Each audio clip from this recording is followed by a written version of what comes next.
No começo de fevereiro, o ministro da Justiça e Segurança Pública, Sérgio Moro, apresentou o projeto de lei anticrime, com o objetivo de ter mais efetividade no combate a três frentes principais: corrupção, crime organizado e crimes violentos.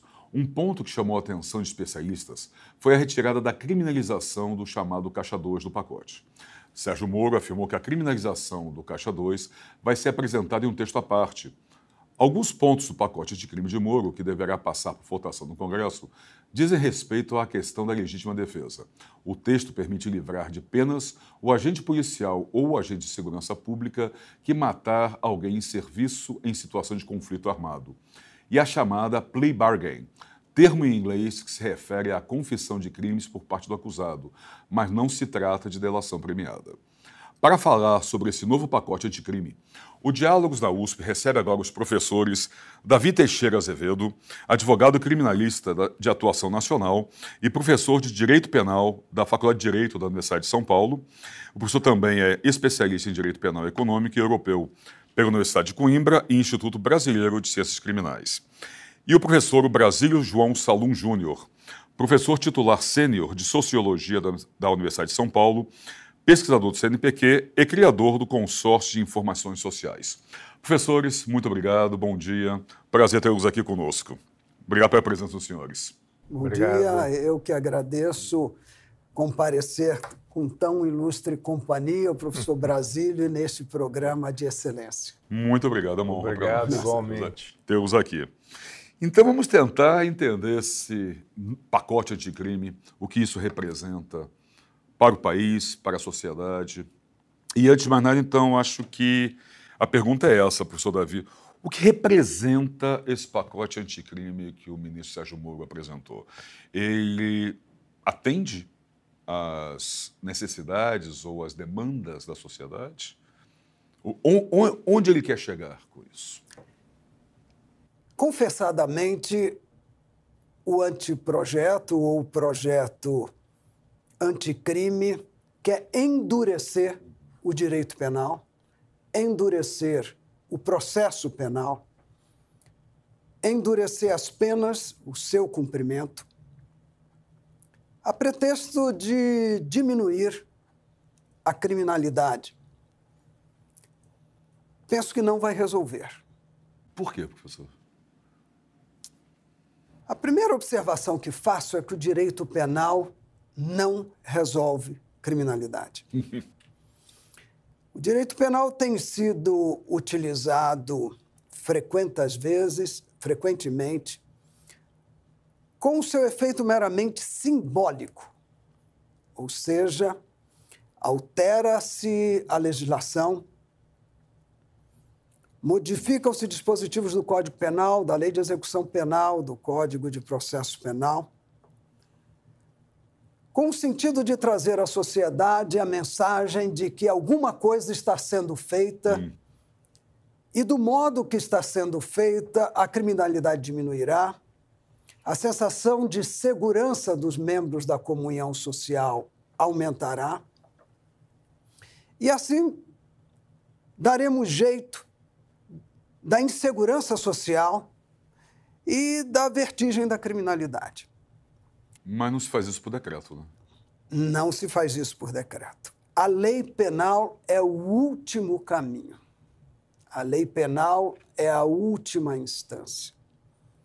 A lei penal é o último instrumento de intervenção do Estado quando todos os outros não deram conta de resolver aquele grave problema social. Onde está a raiz da criminalidade? Se formos verificar, a maior contingência de ilícitos penais é de crime contra o patrimônio. Sim.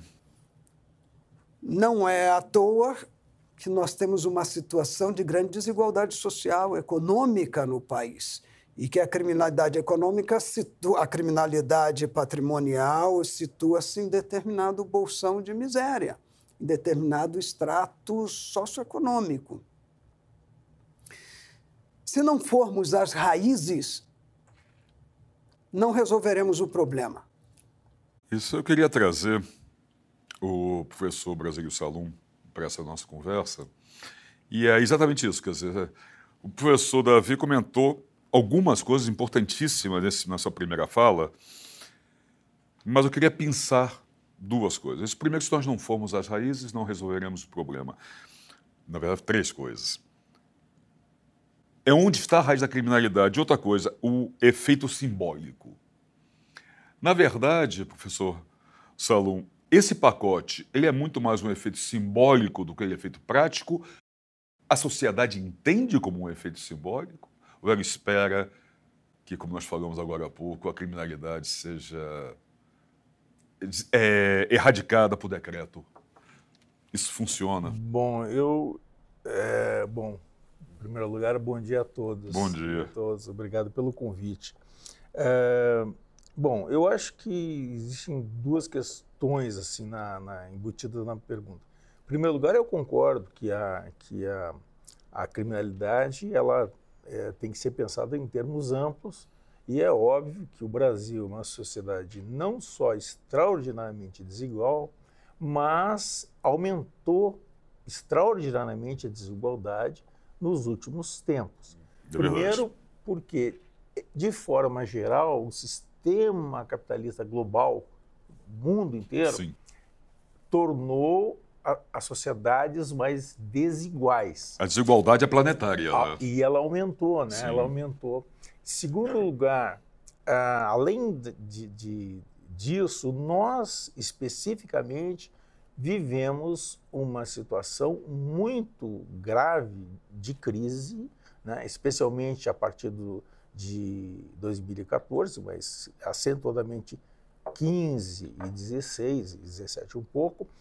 E essa enorme crise acentuou muito a desigualdade. Então, veja, nós estamos numa sociedade que é muito desigual, que acentuou sua desigualdade num mundo cada vez mais desigual.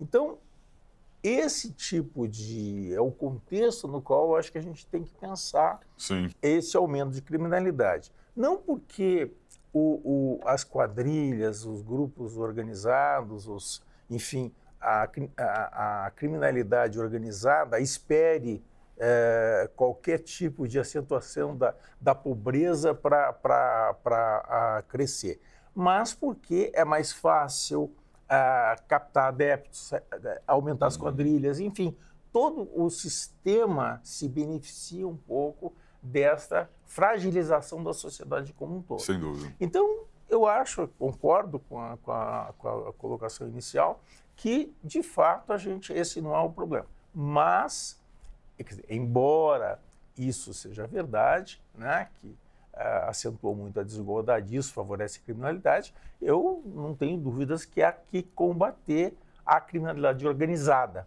né? Agora, existem várias maneiras de fazer isso. A escolha, né, feita foi de acentuar a penalização.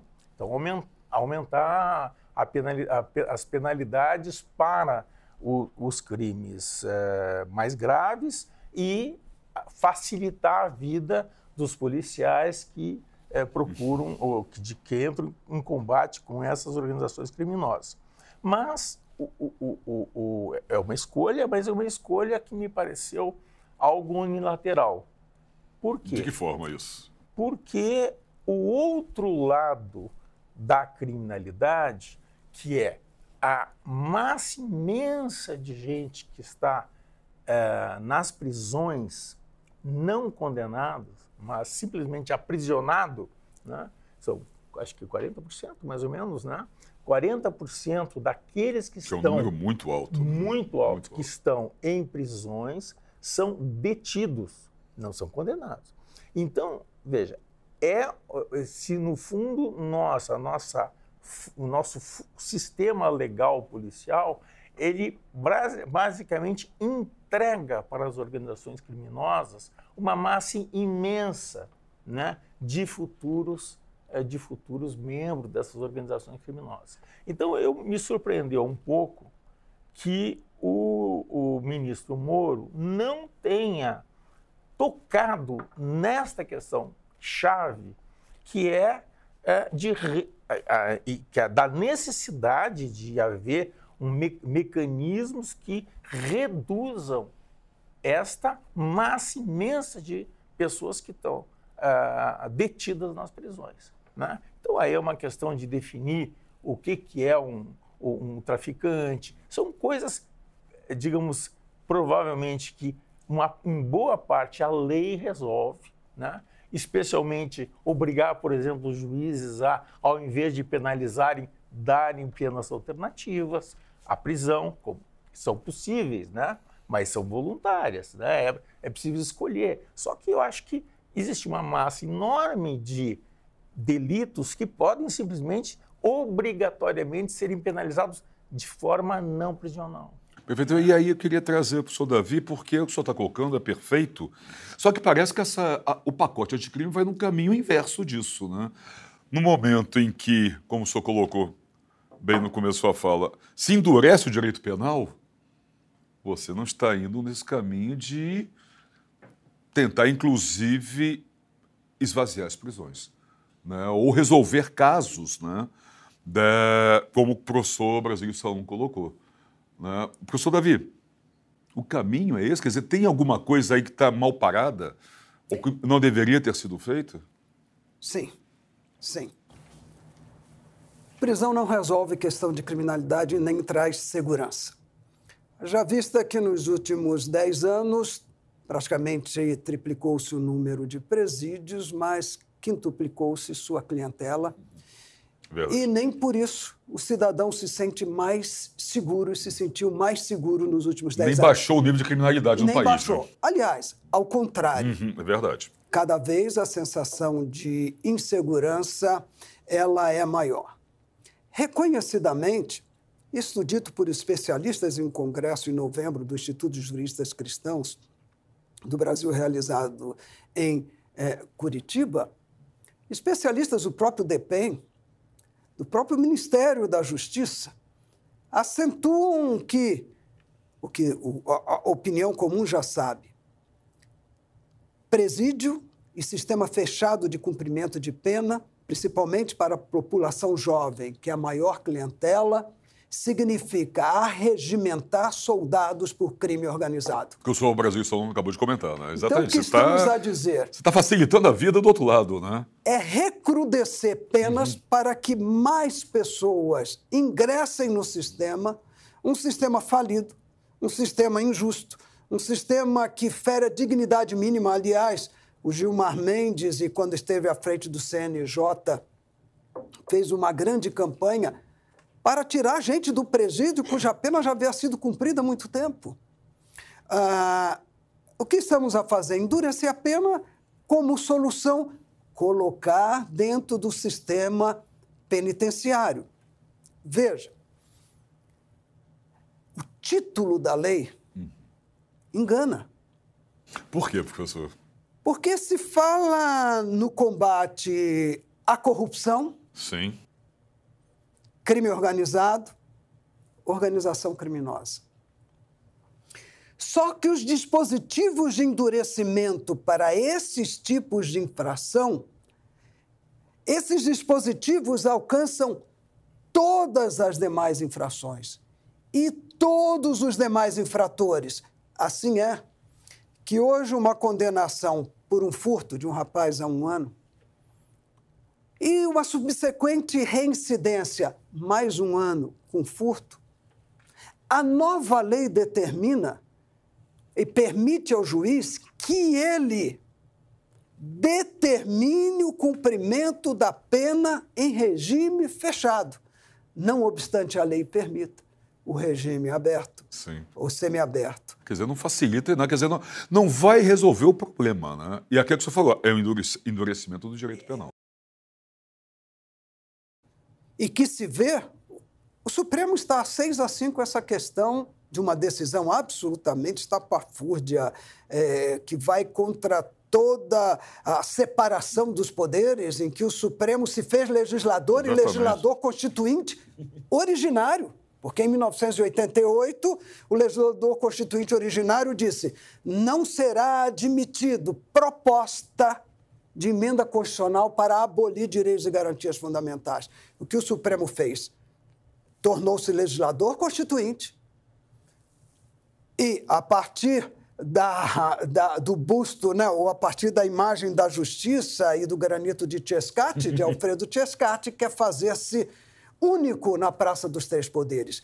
Invadiu competência do poder legislativo e legislativo constituinte originário para dizer, não, a presunção de inocência está no artigo 5º, mas basta uma decisão condenatória de segundo grau ou de um tribunal.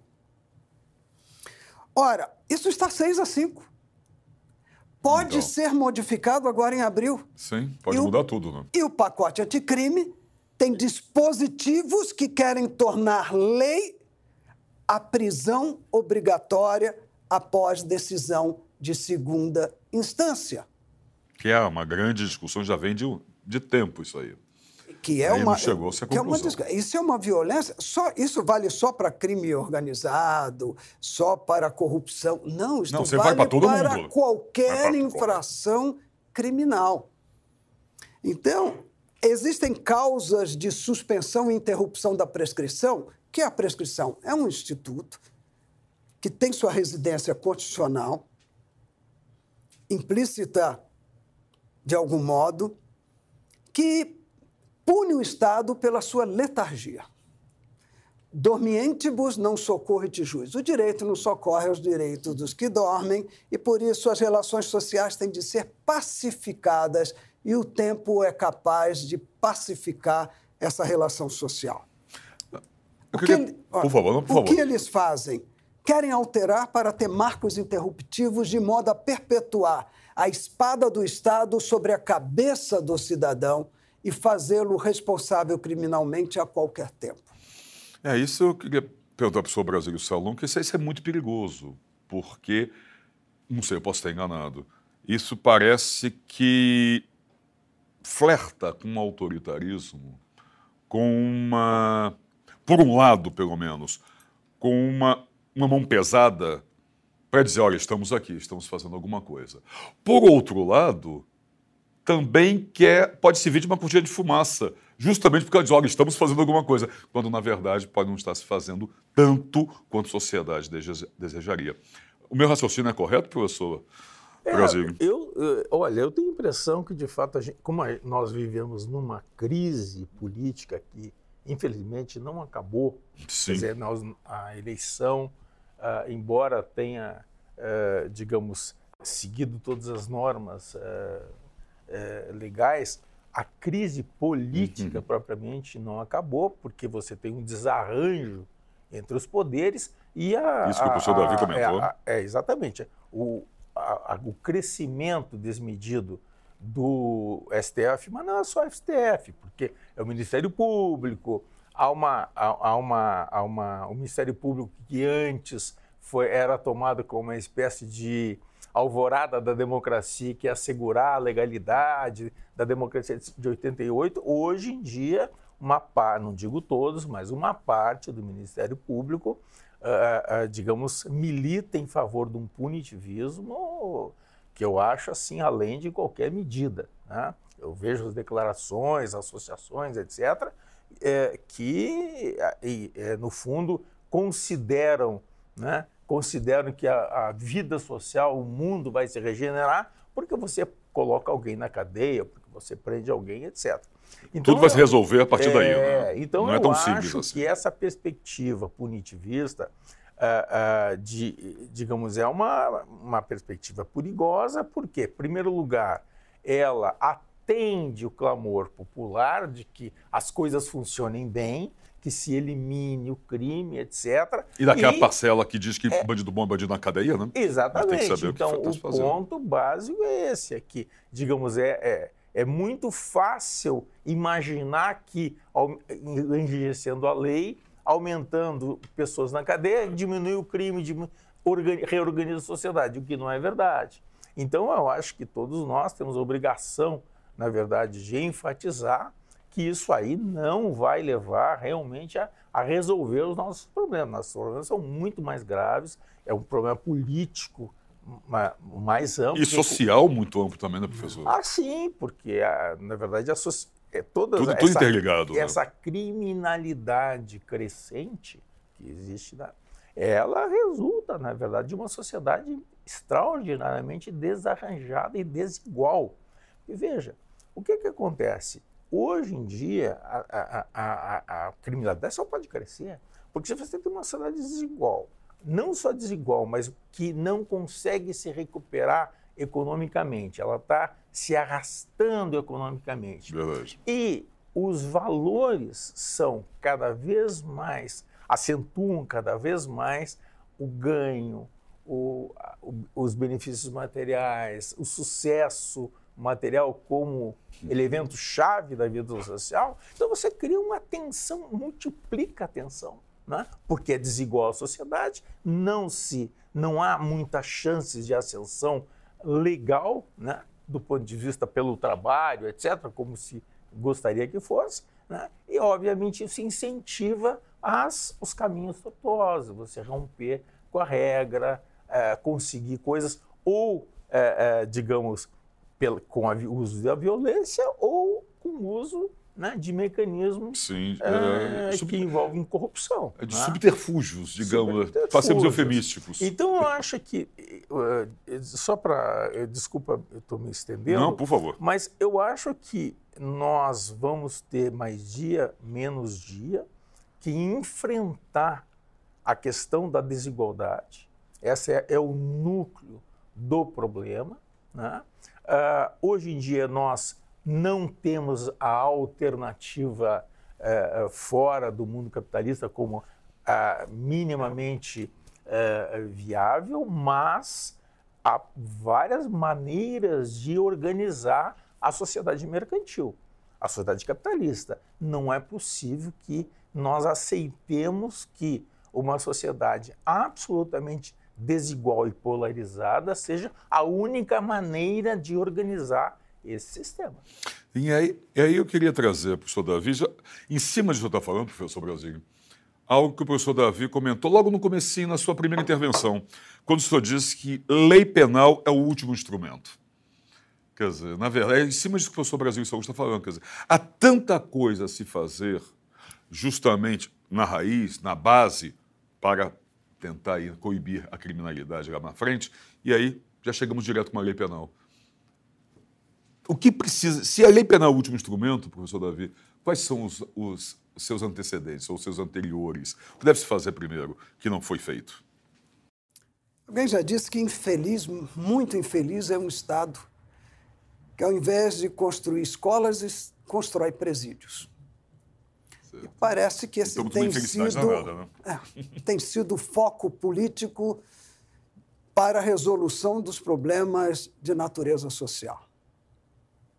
Ora, se não se investir em educação, se não se investir em oportunidades de emprego e de ingresso no mercado de trabalho, eu acho muito difícil haver uma outra solução para uma juventude cada vez mais descartada e com apelo de consumo crescente. Cada vez maior. Né? E um apelo de consumo em uma sociedade imediatista, em que o sucesso é o sucesso da startup. É verdade. Criei, obtive uma fortuna, né?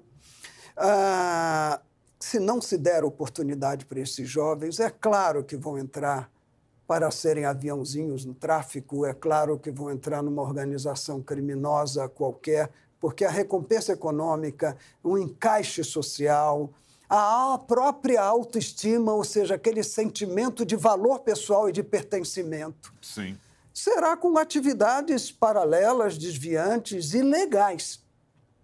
Ora, se não houver a mudança de foco e se continuar a ser utilizado o ferramental penal e o direito penal e o presídio como solução, é difícil ter esperança.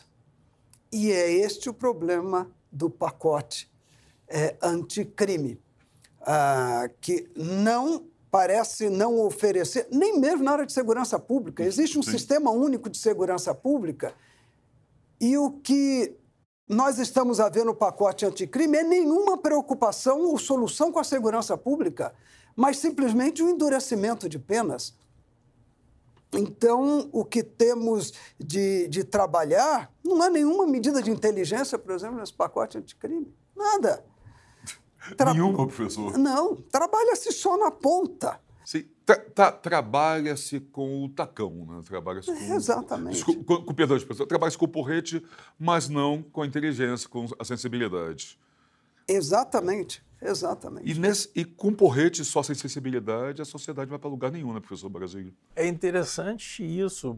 Para falar a verdade, eu me surpreendo bastante que tenha sido assim, né?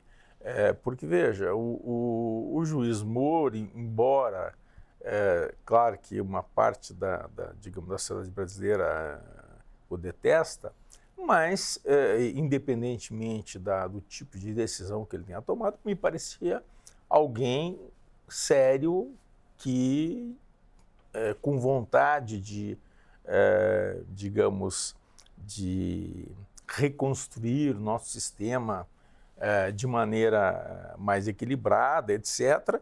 E esse tipo de pacote foi realmente, para mim, surpreendeu negativamente. Sim. Né? Não porque eu não acho que se deva, e eu acho que se deve, de fato, endurecer digamos, a punição para a criminalidade organizada, etc., mas, como o nosso colega mostrou, o Davi mostrou, não é só isso. Porque ao endurecer em relação à criminalidade organizada, se faz um enrijecimento geral. Né? Sim. E, em segundo lugar, se preserva institutos que têm permitido lotar as cadeias desnecessariamente, sem a mínima possibilidade de recuperação das pessoas aprisionadas, embora não julgadas. Né? Esse é um ponto então, seríssimo. Esse ponto é chave. Claro que me surpreendeu porque há outras áreas governamentais em que as coisas não estão ocorrendo desta maneira.